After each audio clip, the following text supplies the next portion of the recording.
Hello and welcome to this video in which I'm going to talk to you about what impact Israel war has had so far on the Indian stock market and how is it likely to affect us in India in the stock market.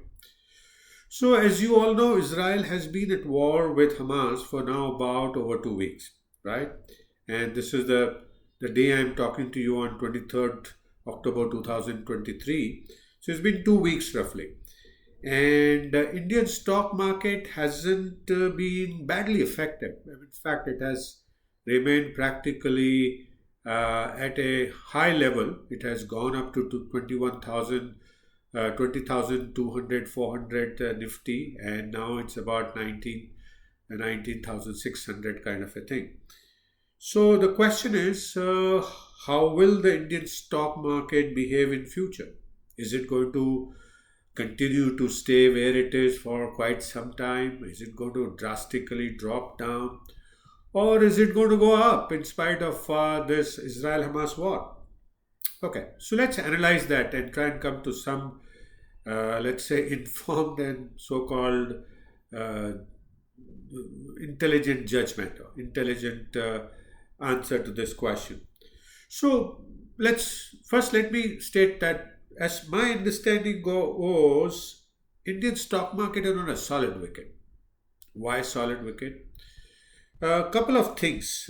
Primarily, it is this kind of status that we are in terms of our solidity of stock market is driven by two things primarily. One, a very sound government with good government policies, very pragmatic government policies. And second is another very favorable geopolitical situation in the world. Right, let's take a look at this. So, the biggest positive factor for Indian stock market is the shift of global manufacturing after from China to India now. Lot of companies have invested from US and Europe over last decade or more than decades actually in China. But in the last few years, what we have seen in China is a very, let's say, not a very friendly policy towards the world trade and to the host country.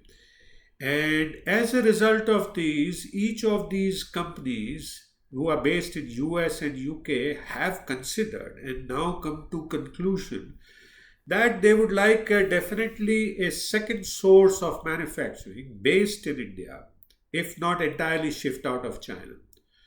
China is kind of now aligned in the world geopolitical situation with Russia.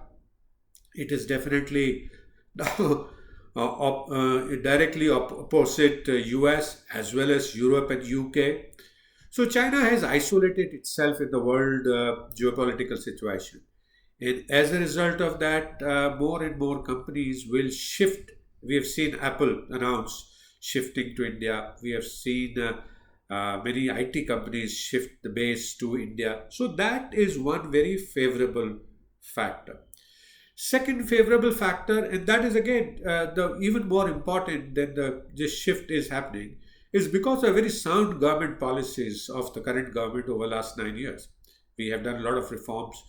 We are continuing to do reforms. We are inviting the people from all over the world to come and invest, and the policies are very favorable.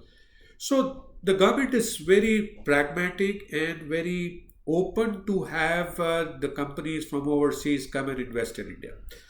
Now, even in the face of this Israeli war, the government is very pragmatic. It is playing its cards rather well, I would say. It is taking the issue on its merits. Example, we don't support as a country the terrorism. So it has said Israel has been attacked by the terrorist community of Hamas. So India is with Israel in its effort to decimate Hamas. Very valid, good point, and so it is with Israel. On the other side also, but Israel is now in a state where it is not only trying to decimate Hamas, but it is also affecting Palestinians. So India has again played its diplomatic cards pretty well by giving humanitarian aid to the Palestinians in Gaza, And so it is keeping both the sides happy in terms of Hamas as well as the Arab world. So it is playing its card well. So it will continue, as a result of which this position, the government of India will continue to get favorable support from the rest of the world. It is unlikely to get into any direct conflict where it will involve any attack on Indian territory by either the Arab world or any alienation from Israel. There are irritants like Pakistan or China will continue to happen, and our stock market has shown good resilience to do that.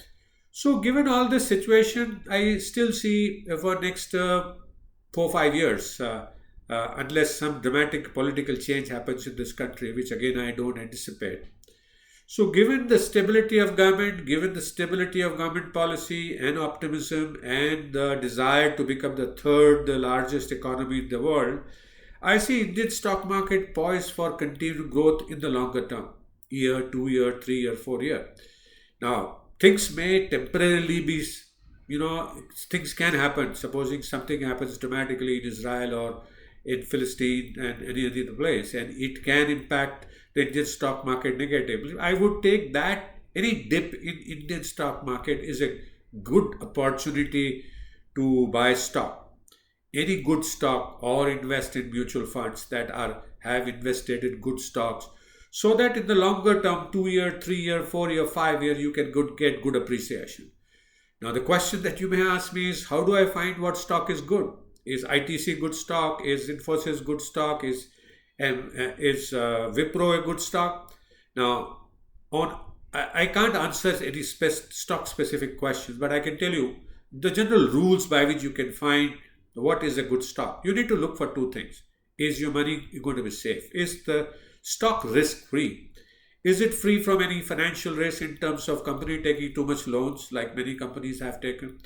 Is it driven by a good management? That's the most important, so that is covering out, it is investing in right strategy. And the second thing is the company stock reasonably valued? Definitely not overvalued. Like some of the companies are greatly overvalued at this point of time. So I won't invest in those companies. So if you have a company stock that you're considering buying, you take a judgment on, is the company stock safe financially or business wise? It is not incurring undue risk. And second, is the stock price reasonably valued? Now, how can you more learn about doing this? I have a wonderful course called Practical Approach to Fundamental Equity Analysis, Share Analysis, Stock Analysis, a link to which you can find in the description of this video. Go take a look at that. And if you like that course, do that course. If you need any help, always come back to me.